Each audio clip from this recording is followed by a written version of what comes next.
Live from downtown Vancouver at the Vancouver Film School campus, it's time for EP Live.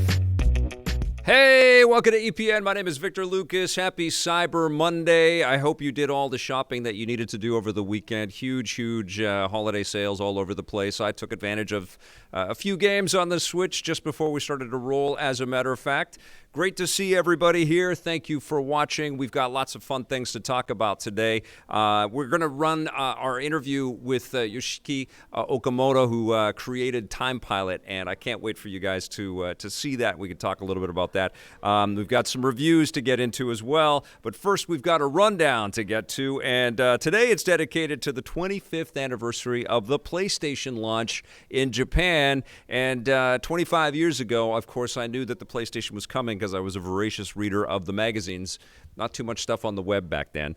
And I was following all of this stuff, and it was an incredibly influential and inspirational thing that I used for pitching Electric Playground. I was showing television broadcasters and partners all over the place that this is what games were about to become. So congratulations to PlayStation and all of you PlayStation fans out there. Also want to give a shout out to Nocturnal Toothbrush, who said he's loving our Christmas-themed videos. And he said, I want you under my tree, Vic, with a little heart emoji. It's very sweet, Nocturnal Toothbrush. This rundown is all yours. Now, some legendary changes are coming to Super Mario Maker 2. Nintendo has unveiled the first big update for the game, known as version 2.0. The biggest addition is that players will now be able to turn into Link from The Legend of Zelda and fight their way through levels using his Master Sword and Hylian Shield, along with other Zelda-centric items like arrows and bombs. Although the previous game featured an unlockable Link costume, this is the first time players will be able to use Zelda items and movesets, essentially turning the game into a 2D Zelda Maker instead of just Mario. The new update is free and lands this Thursday. Like that price, Nintendo. That's awesome. I want to get back to this game. This is one of those games where you can just sink tons and tons of time into, but of course it's been a busy back half of the year and lots of other things to check out on the Switch, but this is definitely a move to get people back into this game and to also get this back on everybody's radar just before the holiday season. Super Mario Maker 2 is exquisite. It's an incredible game. There's a story mode in there, and there's all kinds of customized levels that you can play forever, and you can create your own stuff. I loved it. I loved playing it with my kid. Now we got to go back and play it all over again with all of this Zelda stuff in there, which is very cool. That's a nice little gift there before the holidays, Nintendo.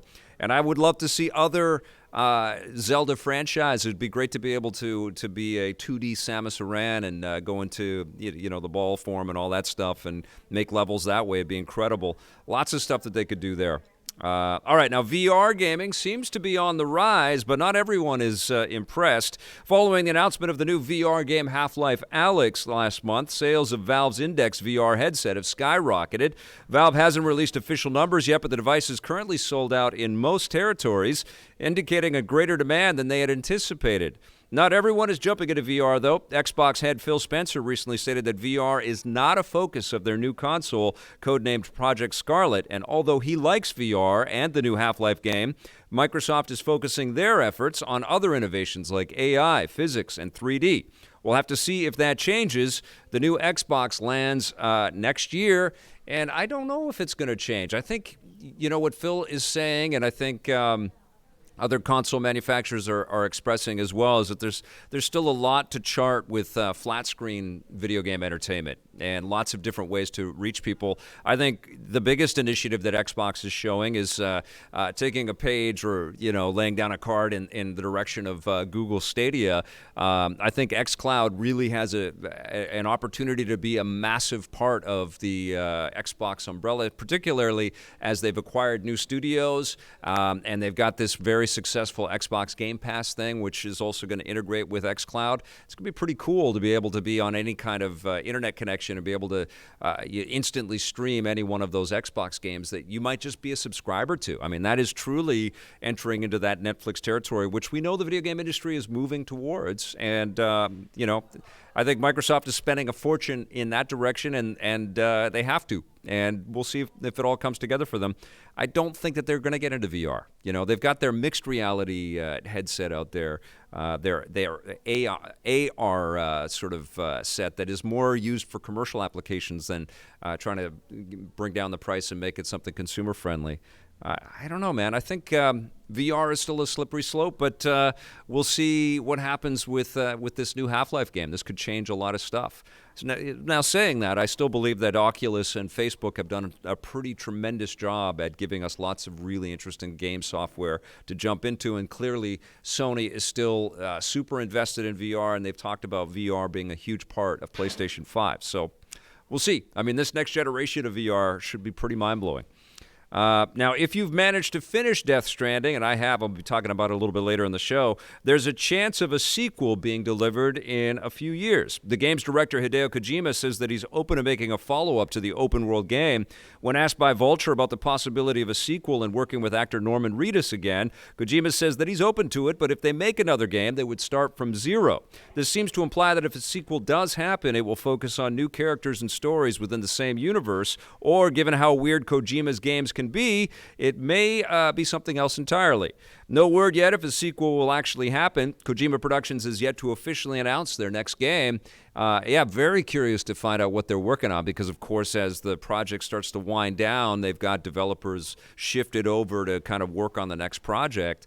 And, they got to squash all the bugs, and there's lots of post sort of, taking care of stuff after it launches. Very, very curious to see what Kojima Productions' next move is. Also, really want to find out how Death Stranding sales are. I guess we'll know pretty soon with the MPD reports and stuff like that. I'll have some thoughts on the game. But it's cool, man. It's cool that Kojima has struck out on his own, created a brand new property and potentially a franchise. And, of course, the PC version, when it launches next year, will only help to kind of propel this brand into people's faces. So we'll see if Death Stranding has legs and if there is a need and a desire for a sequel. Kojima might not even want to do that again. He might want to say, okay, we did that, but let's pivot and try something totally brand new. He is truly an aspirational and inspirational creator. You know, it's fun to watch him work, even if some of it is a bit maddening. I'll talk about it soon. All right, one of the biggest racing game developers in the world is joining forces with another big racing developer. Codemasters, the British developer behind racing franchises like Grid, Dirt, and the F1 series, has bought another British racing developer, Project Cars creator Slightly Mad Studios. The acquisition might come as a bit of a surprise, given that Project Cars has a strong emphasis on realism, while Codemasters games tend to lean more on the arcadey side. So we'll have to wait and see if this will have an impact on future games in the Project Cars series. The latest one, Project Cars 3, is currently in development but doesn't have a release window yet, and I think this makes a tremendous amount of sense. Codemasters is an acclaimed racing game studio, and certainly when they get into the F1 world, it is a little bit more sim-like. But Project Cars is absolutely, you got to be a car enthusiast to the nth degree to get the most out of a game like that. There's a lot of finite and granular details in that series. I think this sort of stretches Codemasters across a bunch of different brands in the racing genre. It always impresses me how much the Brits Brit game developers just love to make racing games. They've made some of the best we've ever played, and I'm looking forward to seeing what happens here. Maybe Slightly Mad gets a crack at, making a Grid game or something like that down the road too, which would be totally cool with me. These are all incredibly competent and passionate game makers that love their racing. Okay, you guys, that's our rundown for today. Now let's take a look back at this day and everything cool.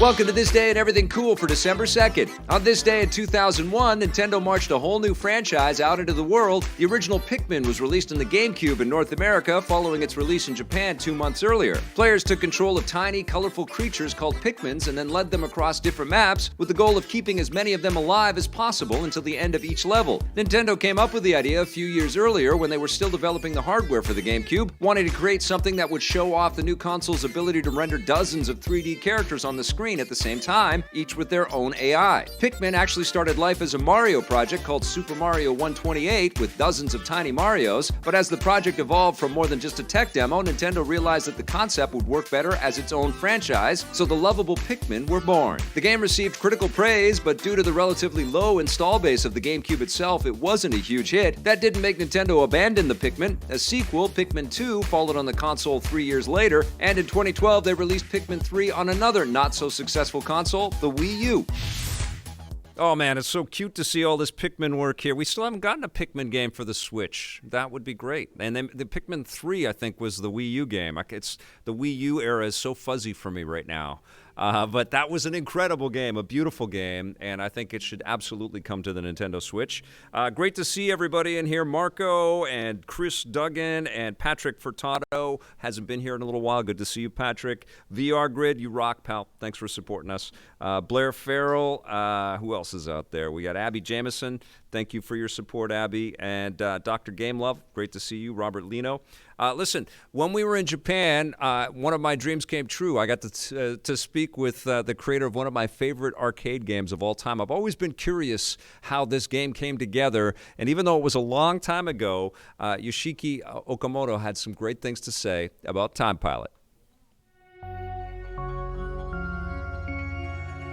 It's like a Christmas present for me because I'm with somebody that I've wanted to talk to for a very, very long time. You may know Yoshiki Okamoto from many, many projects. He worked on Street Fighter, he worked on Final Fight, he worked at Capcom, he worked at Konami, worked on classic arcade games like Gyrus. He's also responsible for one of the largest mobile games in history. It's called Monster Strike.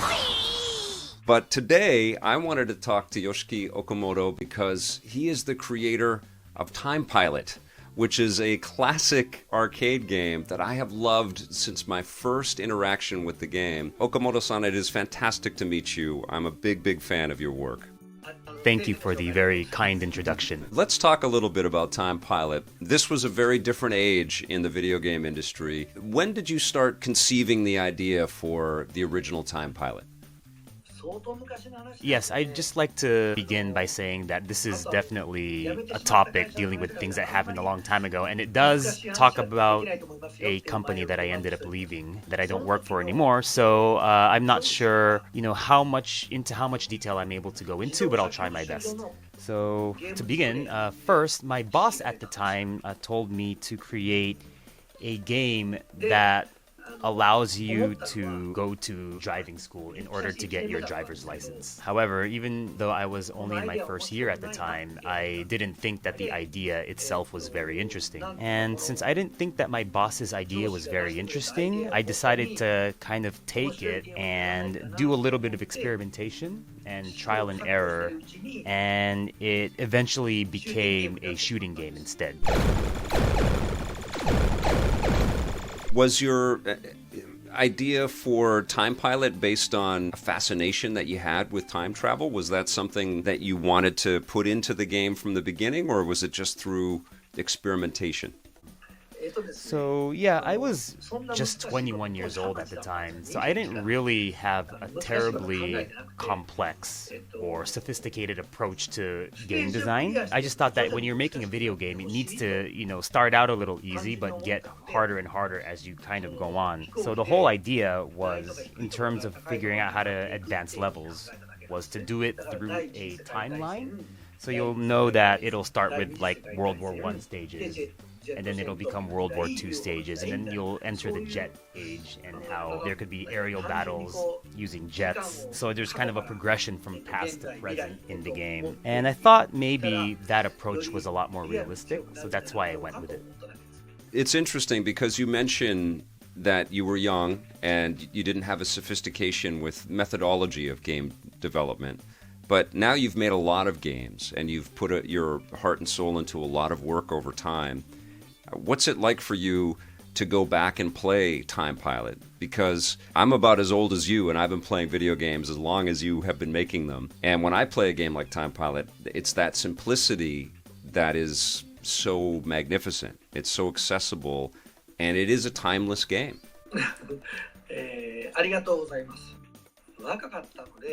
I was young when we made the game, so there are parts of it that might not really hold up too well or might be considered lacking. And if you look at the graphics in particular, you might find them to be maybe unfulfilling or they're not that great. But I think, if you think about the time that the game was made, I think there were parts of the game that were quite well done and that are worthy of paying attention to.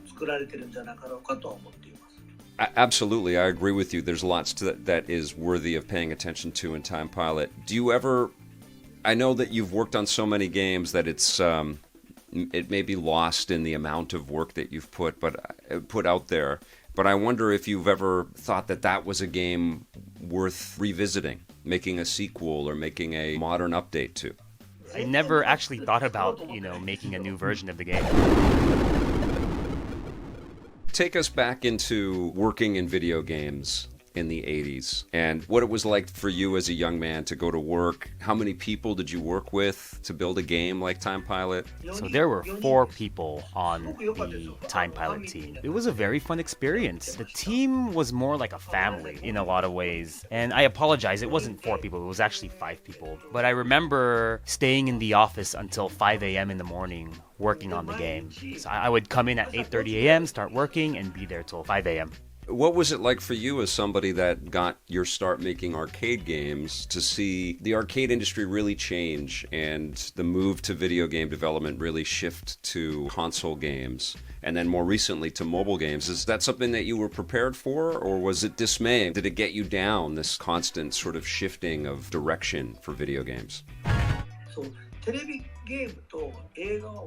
I kind of see video games and movies as the same in this regard. So if we look at movies, back then you had to go to the movie theater, right? And then after that, we were able to watch movies on TV screen. And then that gave rise to TV dramas.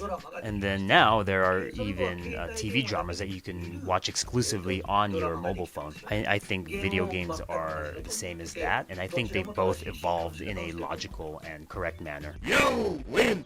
You've worked on so many seminal works, so many amazing franchises and great games. When you reflect on your career, and I know that you're still in the middle of it and you got a lot of games still to make for us, do you have a highlight? Do you have a game that you're proudest of or makes you happy when you think about it because of the way that everything turned out with the game? No matter what project I'm working on at any given time, whether it was a long time ago or more recently, I always do my best and put in my utmost efforts in terms of seeing a project to completion. It's like having multiple children, right? You think all of your children are cute. Whether a game got good reviews, whether a game got amazing reviews, my career's kind of been all over the place in that regard. Some games sold well, some didn't sell well, but I kind of see everything that I've worked on like in the same light. So we're going to mark down Time Pilot then over here. Really? With a career as varied as yours and with as many experiences that you've had, what is it about video games that keeps you energized and keeps you coming back and inspired? Why do you like video games so much, making games? Man, that's a really hard question. To be honest, I actually don't really like playing games that much. Oh yeah? No, I've heard that before. Yeah, what I do like is making people happy. And I can't help but feel a personal sense of happiness when I make something that does make other people happy. I have heard that from game makers because I think your escape is the making of it, and almost you are playing a game by making it because you're trying to imagine how a player will be there, and so it makes sense to me. Well, that's good. I'm feeling a little better now. Also, you have no time to play games. So yeah, just to clarify, I said I don't like to play games that often, but I actually do, in fact, play games quite often. I'm curious, you've worked on a lot of titles. Has there been a game that you've had locked up in your mind that you really want to make, that you've wanted to make for a long time and maybe got it scheduled, you've got a plan for it? And if so, can you tell us a little bit about it? Yeah, of course. There are games like that in my mind all the time. And in the past, For instance, some of these ideas that I've had that I couldn't make initially when I thought of them became possible thanks to advancements in technology. And I think other game creators are the same as well. They come up with these ideas and they might not be possible at first, but when faster and newer hardware or technology comes out, then it becomes possible to make those games.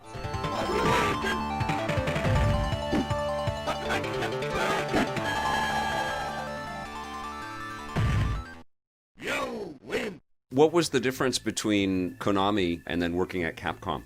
The biggest difference between my experiences at Konami and at Capcom are that at Konami, I was at the bottom of the ladder, but at Capcom, I was at the very top. And was it more fun or more stressful? Yeah, Capcom was certainly a more stressful experience.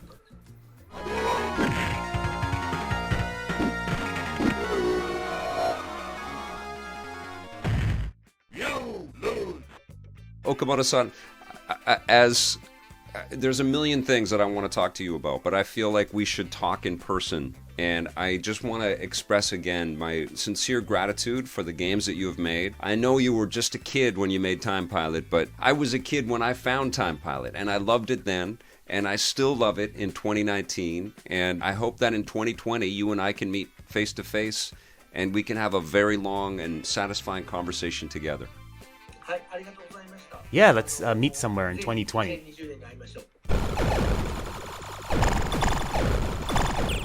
All right, you guys, it is time for me to give you my final thoughts on Death Stranding. I promise I won't make this a super long video. We have talked about this game already twice, you know, and not to mention other things that we've talked about over the course of its development.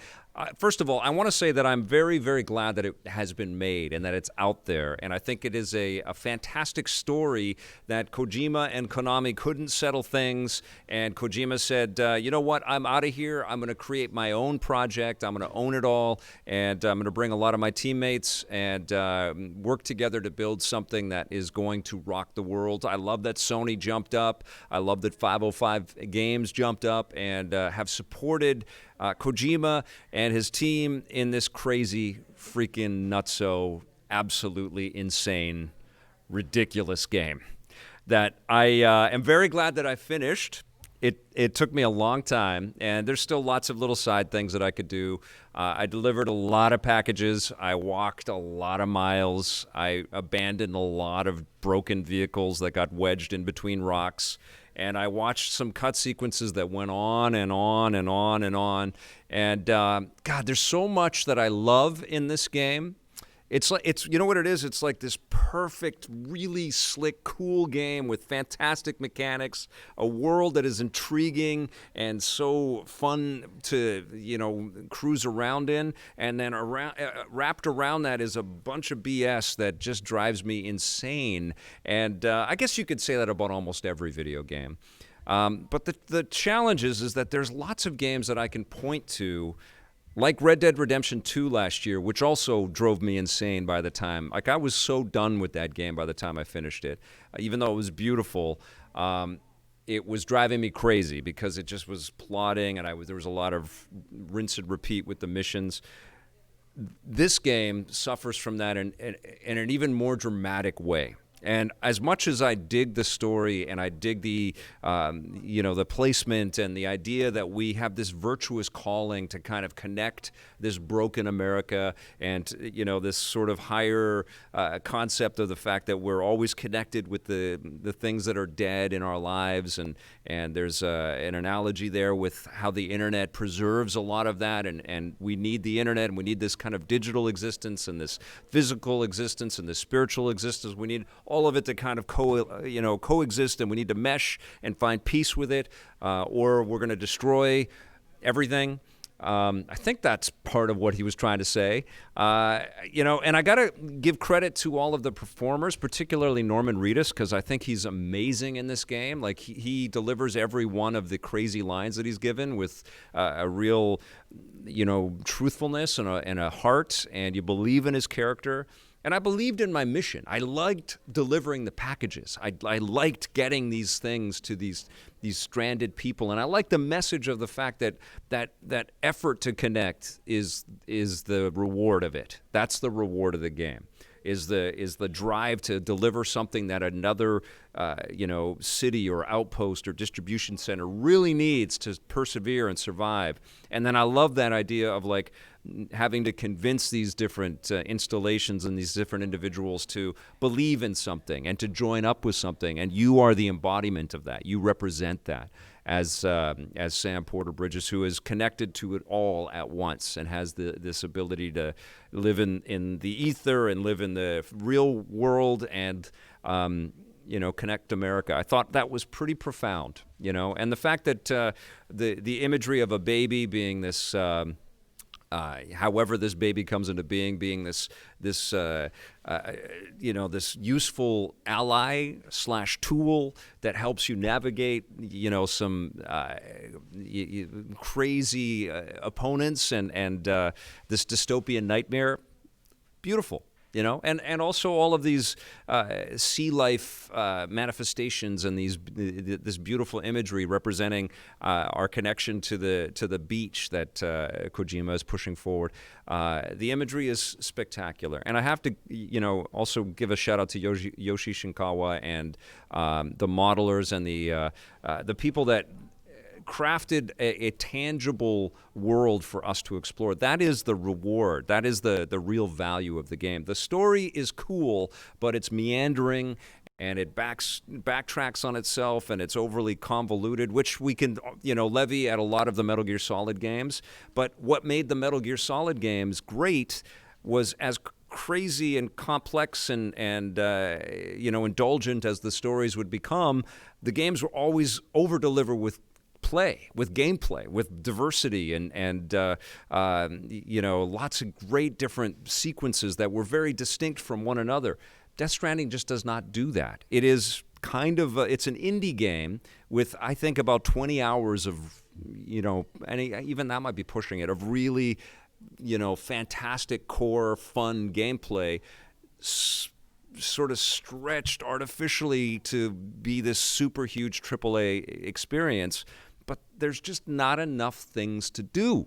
You just end up doing a lot of the same stuff over and over again. And the tools and the techniques that you pull off, super cool. But I just felt like it was arduous. And I'm in my 50 hours of playing time after I've defeated lots and lots of bosses and I've gone through lots and lots of story. I hadn't quite finished the thing, but I had a couple more packages to deliver to kind of get to the completion and the end credits thing. And so and of course some of the end stuff is this has to go all the way back over to the other side of the map. So get going, and carry your stuff, and there's way more threats and more BT stuff out there. So you're like, okay, well, I'll pack the tools and the weaponry and everything that I need to get all the way across the map again, because the ability to fast travel has been taken away from me. So I fill my truck with lots of stuff, and I set out, and it's not even a BT, which are the big sort of enemy creatures that you'll end up fighting. It's not even a BT that stops me.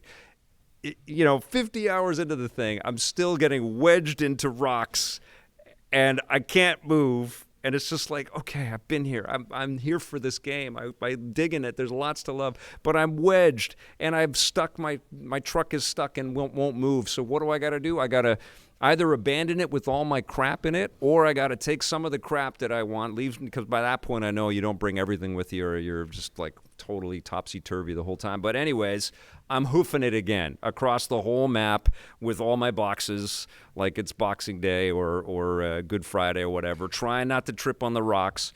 And it's like, kind of, honestly, I was up on my feet again, swearing at the game. And by that point, you shouldn't be feeling that. I also felt like this is a game that struggles with mobility for the entirety of the experience. And you can overcome its challenges and feel like a rock star, because you do.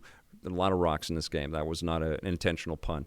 But one of the major last things that you have to do in the game is you have to battle a giant, enormous, beautiful boss, but it's in a pool of tar. And all your crap is on you, and you're struggling to get through the tar, and then you drop all your crap because some tentacle thing has whapped you, and then you got to pick up all your stuff and walk through the tar again and shoot the thing. And I was just like, come on. It's like Kojima and his team were trolling me, is what it felt like a little bit, you know? And certainly I've had frustrations with some of the Metal Gear games in the past, but not to this degree. And those games were just more fun, you know? Even Metal Gear 2, which I found a little bit arduous and repetitive, was more fun. I think that this is just not the fun that I want. So I've been up and down and all over the place, and honestly, this is a game that I've needed many times to kind of take a look at it, to kind of come to a final decision on this.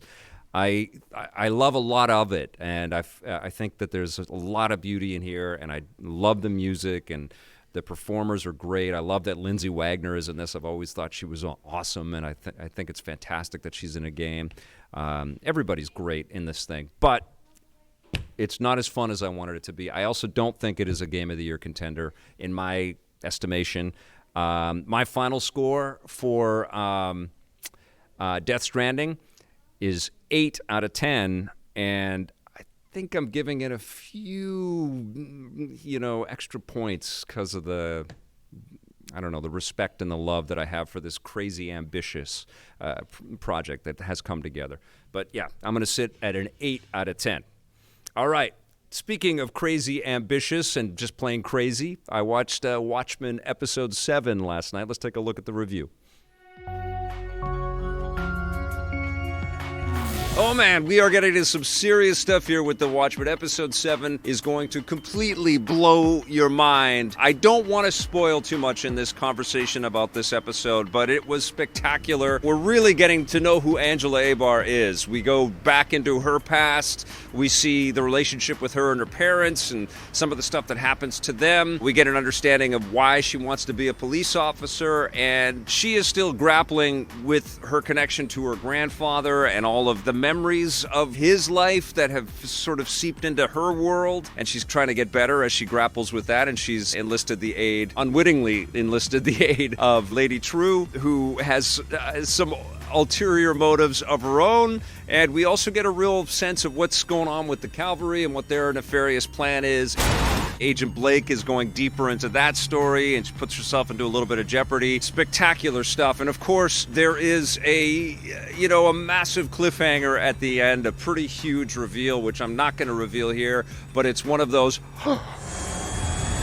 The show is going there, especially with this episode. This episode and this series is directly connected to everything that you even tangentially know about Watchmen. It's risky, and it's big, and it's fantastic. It's just riveting stuff to watch, and it's really fun to sit back and try to kind of unravel the mystery. And definitely moments in this show are shocking and make you feel kind of gross on the inside, but that's the power of this series, and it's effective television. It's very, very well shot and really well performed. I'm also really enjoying Ozymandias, as portrayed by Jeremy Irons. He's got a lot of mystery himself going on, and in this episode, there's a bit of a comeuppance with all of the terrible stuff that he's been doing to these clone-like creations that he's been creating throughout the season. He's reveling in it as a performer, and it's pretty over the top in terms of how they set everything up. It's not resolved, so there's a lot more. I mean, there's a lot of threads hanging. There's only a couple episodes left with this first season, but man, I'm loving this show. This is a very, very cool show, and episode 7 is a standout episode in a slew of excellent episodes. I'm going to give episode 7 of Watchmen season 1, I'm going to give it a 9.5 out of 10. You've got to watch this show. I hope there's more after this season. All right, you guys, one of my other favorite shows that I've been watching over the last few years, actually, Netflix quoted me in a commercial, and people were tweeting pictures of that quote to me, and it blew my mind. It aired on television in a football game or something like that, and it was like, wow, cool, they watched my review. It's Narcos, but I'm not talking about the TV show. I'm talking about the video game.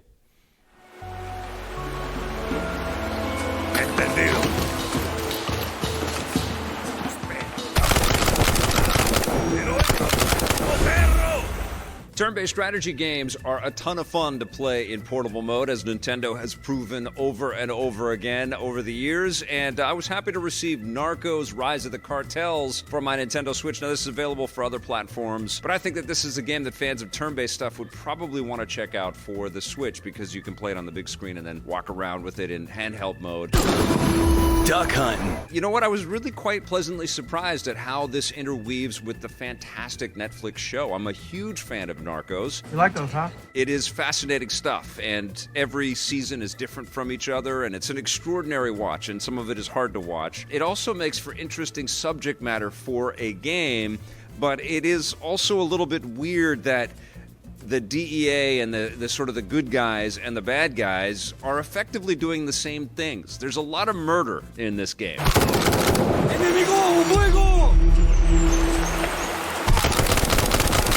This is an XCOM style, grid-based, tactical, turn-based strategy experience. You have a squad that you go into battle with. And, the squad has a bunch of different types. You've got grenade launchers and guys with submachine guns and shotguns, and they all get new skills as they level up. All of that stuff is interesting. It's fun that you can play on both sides of the battle as well, so you can revel in being just a bastard on the bad guy side and just killing cops mercilessly. And honestly, if you lose your hero characters, it's game over and you got to do that mission again. No se enrede con sicarios. If you lose characters that you train and recruit to your thing, they're gone forever, very much like Fire Emblem and XCOM. And you can heal them mid-mission. There is, a little bit of tactical stuff between the missions, adding to your rosters, and you're leveling up and giving them new abilities and things like that. And you can decide where you're going to place everybody. But the problem with this game is that you really only ever control one character at a time. It's still an enjoyable experience to, watch these characters go through their animations and take down enemies and, maybe search through some files or rescue a hostage or burn some cocaine or something like that. But it's troublesome that there's a lot of kind of standing around with your allies on either side. And I feel like what a missed opportunity to be able to bounce between different characters and add a little bit more of a dynamic, you're moving your whole army and then the enemy's moving their whole army. A little bit more like what XCOM does effectively and definitely Fire Emblem does. But it's just like, okay, choose your character, move them to a position on the map, have them do that thing, then they choose one character. I just found myself going around as usually the main guy, the hero character, Murphy on the DEA side for the most part. And it was the same on the Narcos side. So it's just, they should have given you the ability to utilize more of your squad. But still, there is a pull in this game. I mean, it's got a pretty good aesthetic. They have, likeness rights, so they've got all of the actors, Pedro Pascal and all the other actors that are in this awesome show. And there's actually clips from the show and music from the show. The visuals and the sound effects and the sound-alike voiceovers are all pretty slick. This is impressive work, gentlemen. There's a pretty solid production quality here that is compelling, especially for me as a fan of Narcos. It does a really nice job at honoring the show. And that, step one, they nailed that. That's very cool. And I was a bit surprised at how much it was, because a lot of times you look at this licensed stuff, especially stuff that's based off television properties, and it's, a little cut and dry. It's a little bit sort of shipped out the door. That's not the case here. There's actually a real attempt to make a pretty cool game. I would say that there are better turn-based strategy experiences. Wargroove is excellent. Fire Emblem is ultimate. It's an amazing Fire Emblem Three Houses on the Switch.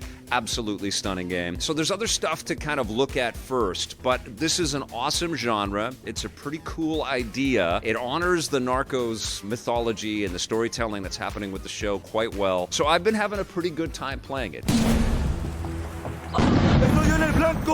I can't really fault the aesthetics and the production quality of the game. It's pretty cool. I just wish that there was a little bit more refinement and a little bit more command. I feel like because you can just power through with just a couple of your squad mates, there is a rinse and repeat nature. They should have given you the ability to use all of your squad per turn. That would have made this game a lot more fun.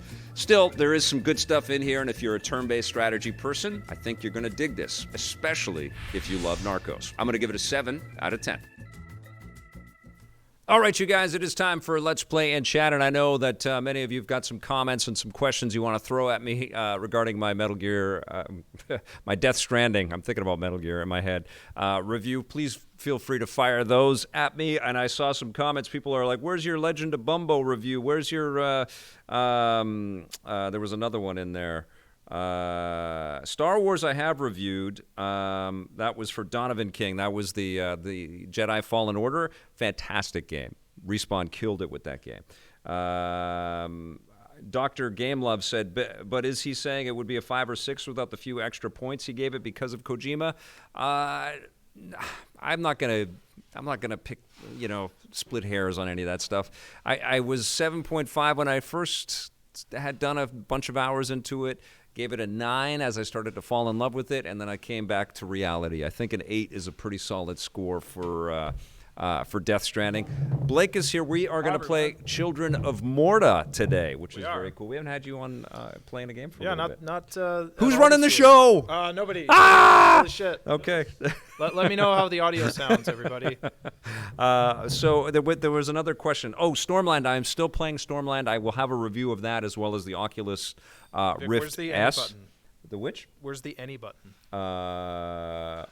Did it not have one? I guess you're gonna have to start. It says press any button. Where's the any Oh, there button? you go. Press. You're gonna have to boot through all the story because there's a long one. So new save slot right there. I was not told this game had a story. Yeah, we'll just boot through it all. Bam, bam, bam. Just keep pressing that A button.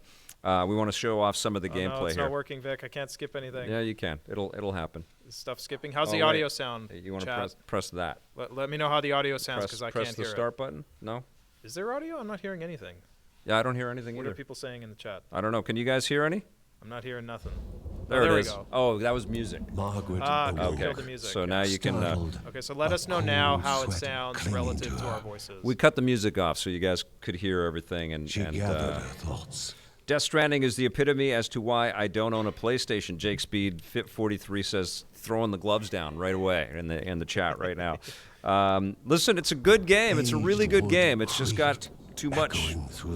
It's like the packages that he has to pack. There's just too many of them. There's too much loaded into that game that kind of knocked me out. I know that Marco. I don't know if you finished it, Marco, or what your thoughts are, but I know that he has been loving it. Sam I am 111. Oh, Shenmue 3 review.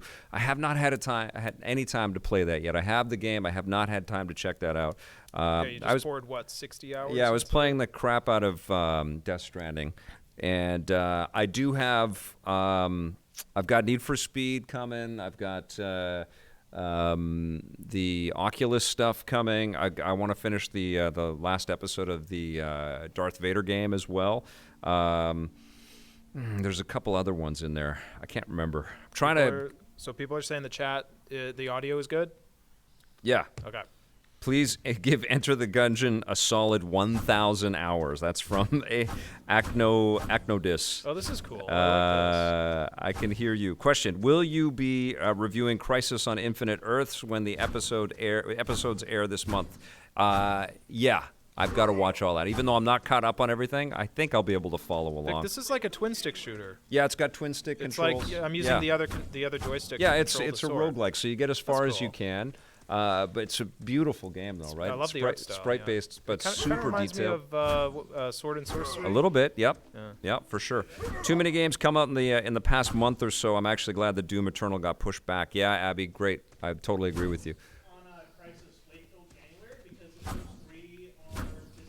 Okay.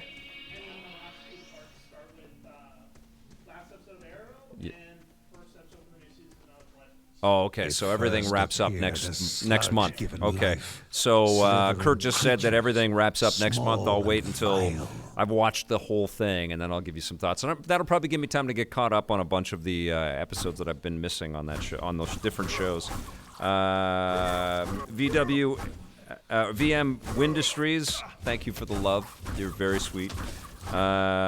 Vic, do you think we will get an announcement for the new Batman game at the Game Awards? I think so. It's been teased and teased and teased. This is Warner Brothers Montreal, I believe, not Rocksteady. But I think we're going to find out some stuff very The soon. other rumor is Resident Evil 3 remake from Capcom. That would be rad. Yeah, That would be rad. Let's see what we Jeff got here. Keighley exclusives. He's getting them. Let's see. I did Asgard's Wrath, Miss Hojat. You got to check that out. Fantastic game. Did you do that as a separate video, or wasn't that as part of a bigger? No, I did a review. Did we? Yep. Yep. I don't remember. I must have cut it, but I don't remember. You cut it. We've cut it and shot and reviewed a lot of things this year, man. That was two continents ago. We went to 2 different continents. There are a lot of good exclusives on the PlayStation. Oh, Chris Dugan is standing up. He's throwing the gauntlets down. He's in the other corner, saying there are a lot of good exclusives on PlayStation 4. Spider-Man, God of War, Detroit Becomes Human, and a lot more. Heck, I don't even like The Order 1886. Oh, he even likes The Order 1886. I guess we're getting Ghost of Tsushima. Yeah, Ghost of Tsushima. Right? It has to be out before the PS5. I think that's going to be a PS5 game as well. Let's see. They are rumoring a second Capcom game besides Resident Evil 3. Capcom's on fire right now. Yeah, they're supposed to be announcing 2 games, and one of them is supposedly Resident Evil 3. Yep. But I don't know what the other one is. Well, if Resident Evil 2 is in the running for Game of the Year, and it's a pretty solid contender, arguably. It would make sense for Capcom to announce Resident Evil 3. A battle was certain. Yeah. Let's see. Audio is rad. Johnny Dark, thank you. Audio's perfect. Let's see. What do we got in here? Love your reviews, Vic. How do you prepare for them? Do you freestyle it or write notes beforehand? That's a great comment, No, Dad, dude. He doesn't write notes. I used to write a ton of notes. You would like it if I did. No, it's Blake cuts me to sound a lot more intelligent than I am. But I do freestyle it, and sometimes I have trouble with an actor's name or a character's name because I'm spinning on it. And sometimes I get a text back from Blake saying you totally mispronounced this character, or that is not his name, or the game isn't even called that. Yeah, you called Concrete Genie, Concrete Jungle a couple times. Oh, did I call in the middle of your review?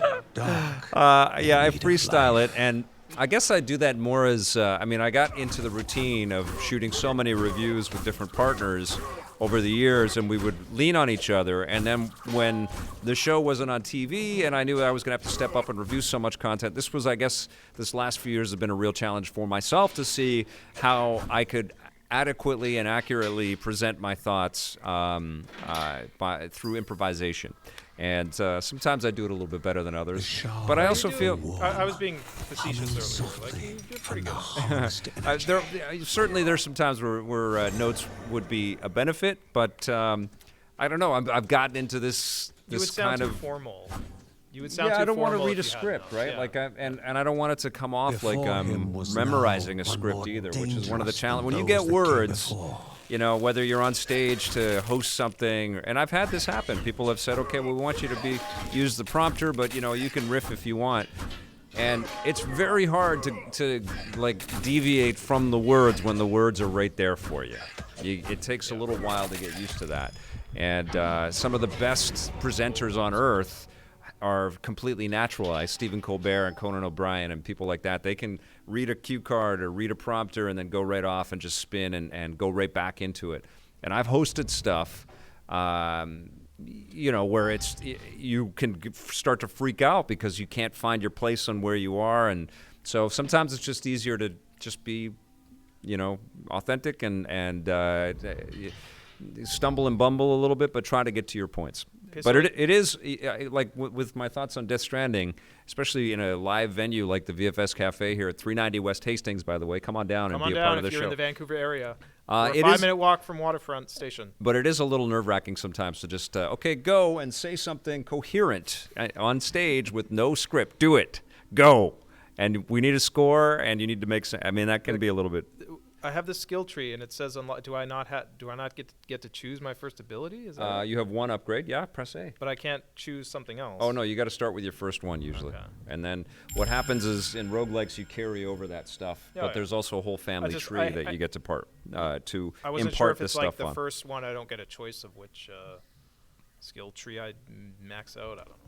Dad Dude follows up. I think that's why your reviews feel organic and nice to listen to. I notice a lot of reviewers sound robotic reading their material. Yeah, Thanks for the great content and reading answering my question. Yeah, I mean, there's lots of ways to approach this, but I've got 25 years of experience now being in front of the camera, and I don't know.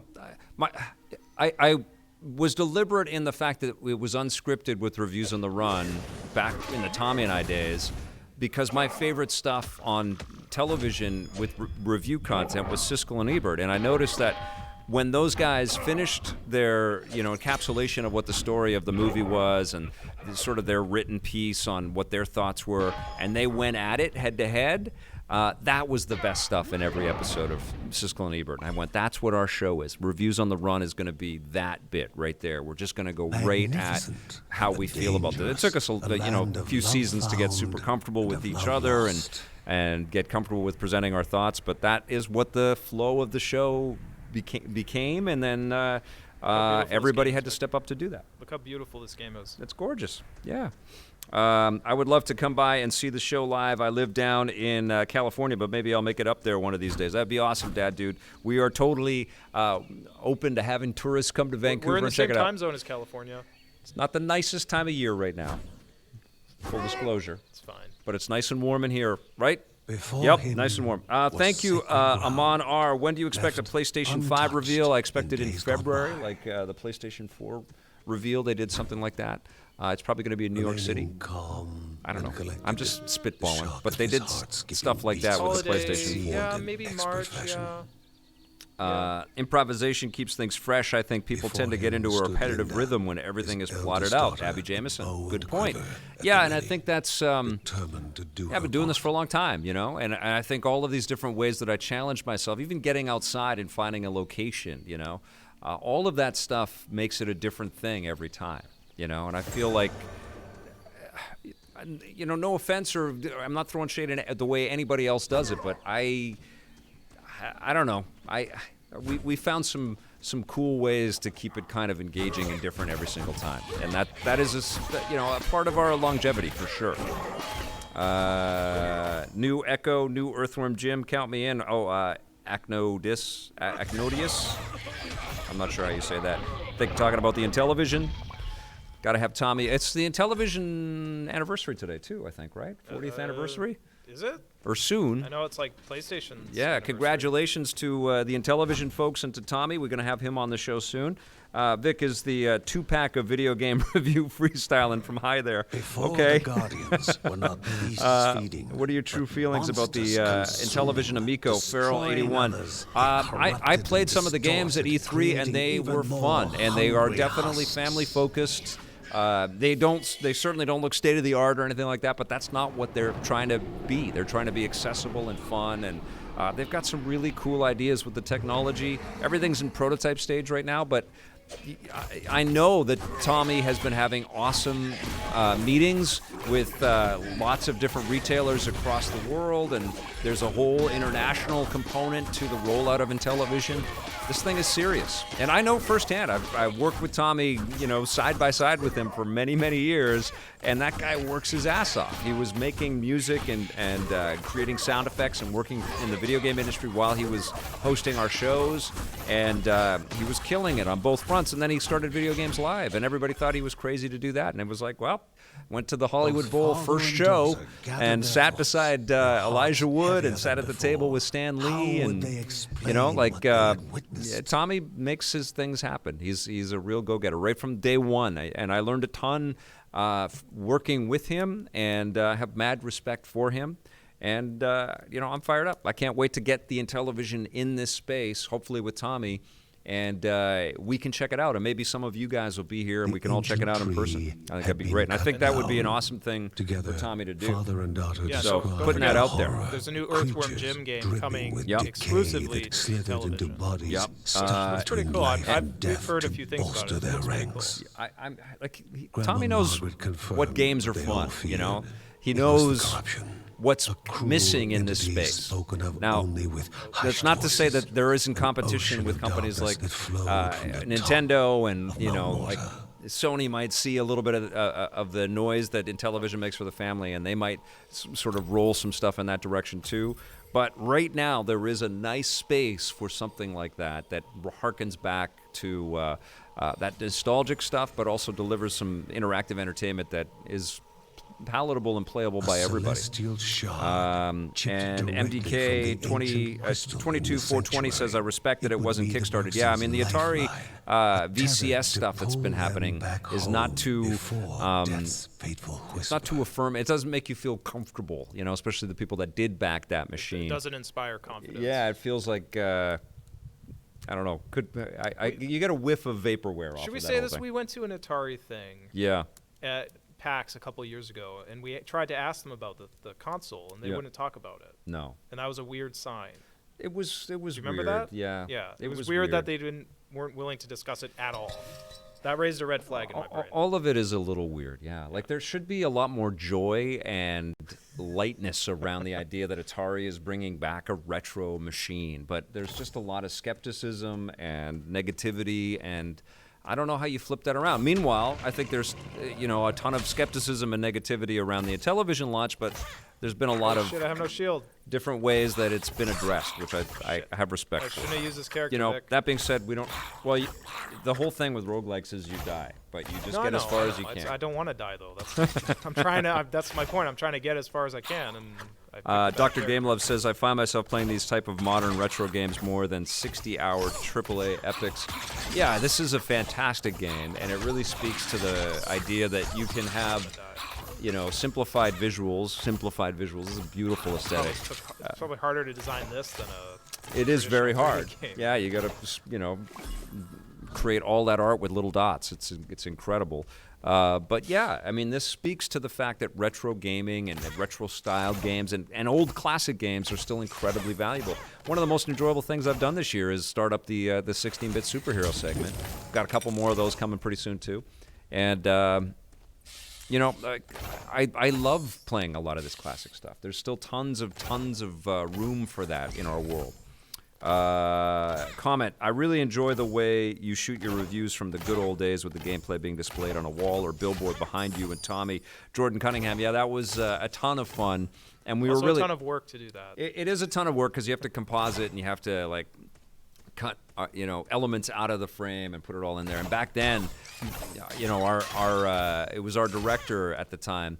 Was really showing off that his capabilities, and he did a great job. But it did become a major hassle, sort of maintaining that. And then I think when we did it for almost every season that we had Tommy with the show, and then I think when we did it for some of the Judgment Day stuff as well. We stopped doing it when reviews went daily. When reviews went daily? Did we go along all that way? We were still doing it. Holy crap! Yeah, as of 2008, because I was working here and we were still doing it. Yeah, it was a lot of work. It'd be a lot easier to do that now, but it would still be a lot of work for you. Yeah. Yeah. Question from Patrick Furtado. Are you interested in the next Darksiders game? I like the gameplay in 3, but was disappointed in the story. Patrick, I played a little bit of the. It's like a top-down action role-playing thing. It's cool.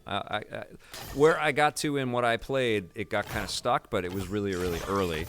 I think it's going to be solid. I've been impressed with the preservation of Darksiders, even though the resources kind of disappeared and they brought it back to life.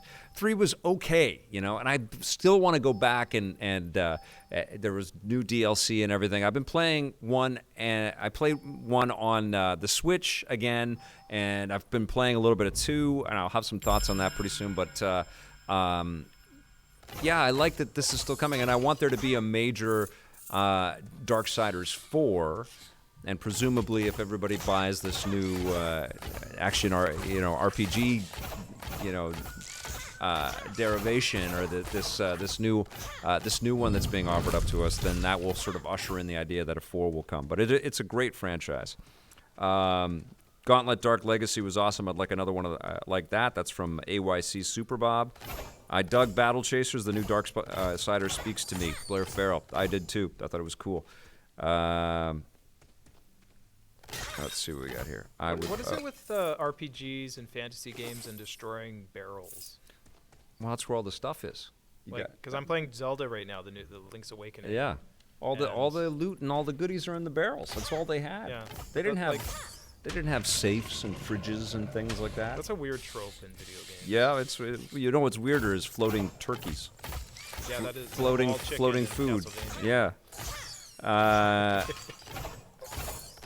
Or have 3 edits per sentence like a lot of YouTubers, Dr. Gamelove says. Oh, sometimes we do. It's just it's covered with B-roll. Let's see what else we got in here.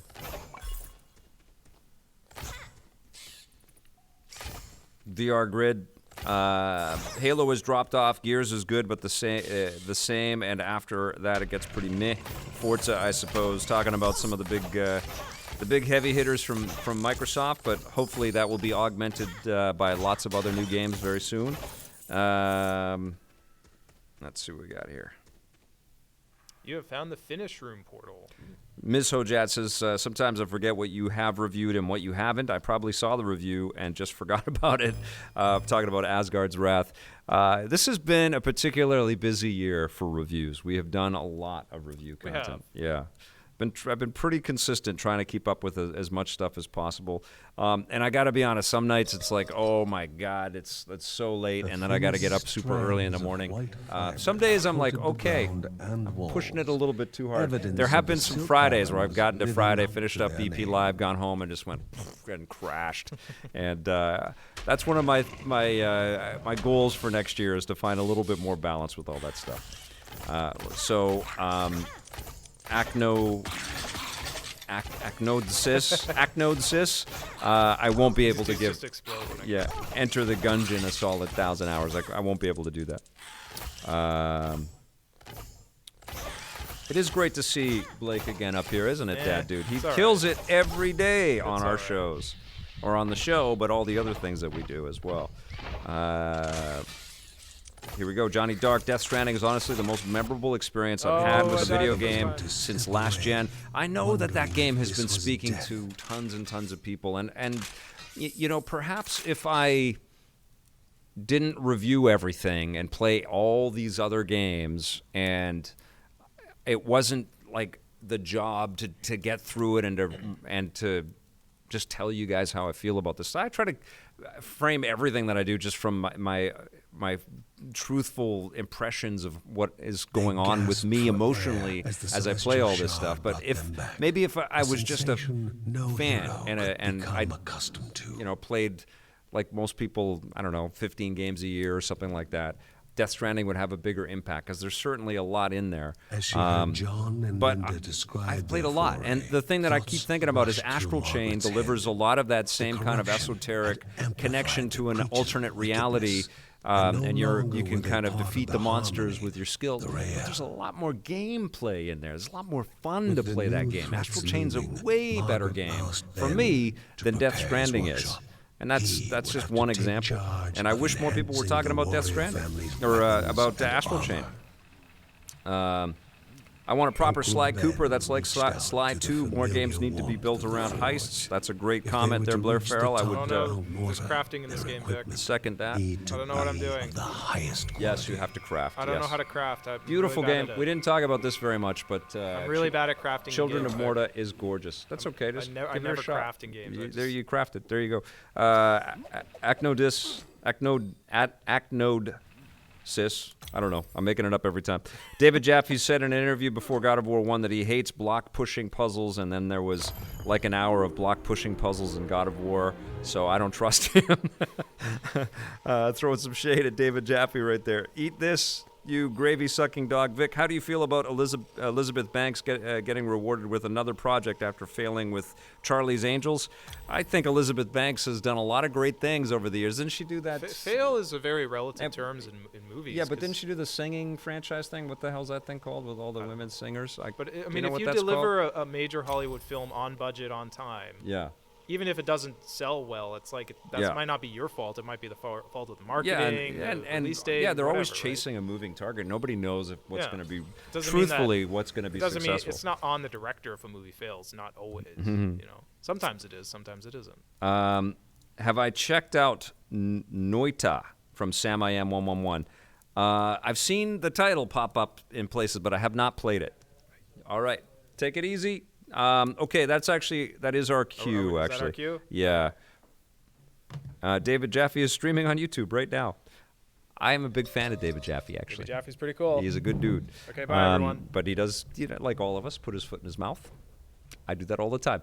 Okay, you guys, that is going to do it for our episode of EP Live today. We'll be back with a brand new episode on Wednesday, so please come back for that. It's at 4:30 p.m. Pacific, and you can come watch us live right here at the VFS Cafe at 390 West Hastings.